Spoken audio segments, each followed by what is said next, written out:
नमस्कार. आज आपण बोलूयात थर्ड आय चक्रावर म्हणजेच आज्ञाचक्रावर. थर्ड आय म्हणजे अंतर्ज्ञान, दृष्टी आणि आत्मजागरूकतेचे द्वार. या भौतिक जगात आपण डोळ्यांनी जे पाहतो ते फक्त बाह्य सत्य असते, पण जेव्हा आपण डोळे बंद करूनही सत्य पाहू लागतो तेव्हा समजून घ्या थर्ड आय चक्र जागृत होऊ लागले आहे. आज्ञाचक्र म्हणजे मन आणि आत्मा यामधील पूल. हे चक्र जागृत झाल्यावर मानव फक्त विचार करत नाही तर तो जाणतो. थर्ड आय चक्र म्हणजे काय? तर थर्ड आय चक्राला संस्कृतमध्ये आज्ञाचक्र असे बोलतात. याचे स्थान दोन्ही भुवयांच्या मधोमध. याचा रंग आहे निळा किंवा जांभळा. तत्व आहे प्रकाश आणि बीजमंत्र आहे ओम. हे चक्र बुद्धीपेक्षा वरचे आहे. इथे लॉजिक संपतो आणि इंट्युशन सुरू होते. आता आपण जाणून घेऊया थर्ड आय चक्राची खरी शक्ती.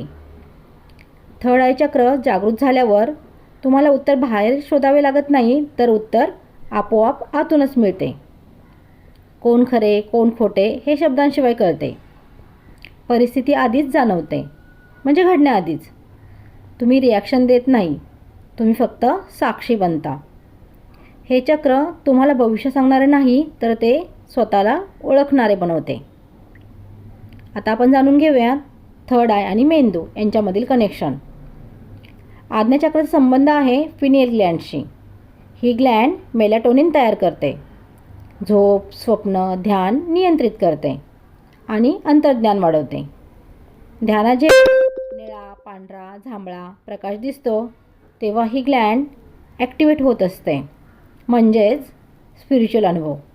म्हणजेच काय? तर मेंदूतील सूक्ष्म जागृती. थर्ड आय जागृत होण्याची लक्षणे. आता बघा, सर्वांना एकसारखेच अनुभव येत नाहीत. प्रत्येकाचे अनुभव वेगवेगळे असू शकतात.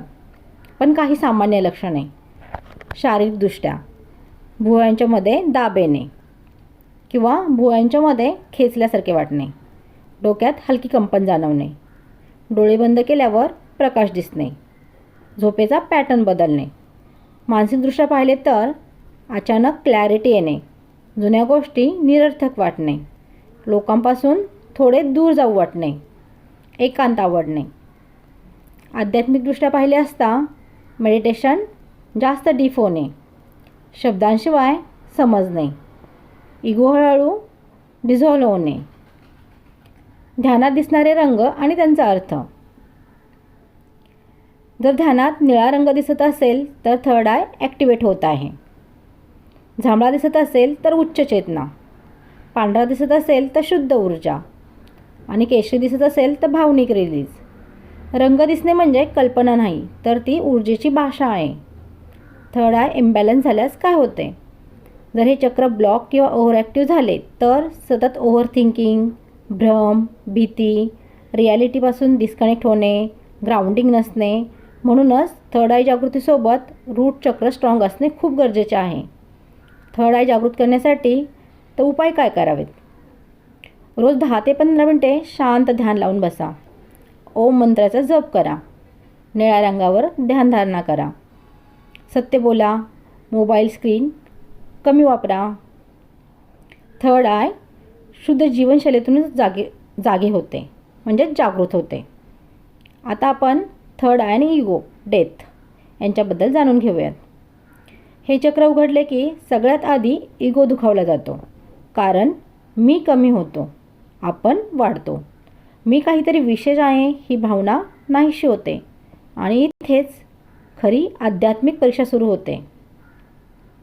थर्ड आय म्हणजे जादू नाही, सिद्धीही नाही आणि दिखावाही नाही. ते म्हणजे स्वतःकडे प्रामाणिकपणे पाहण्याची हिंमत. ज्याने थर्ड आय उघडले तो जगापासून दूर जात नाही, तर तो जगाला खऱ्या नजरेने पाहू लागतो.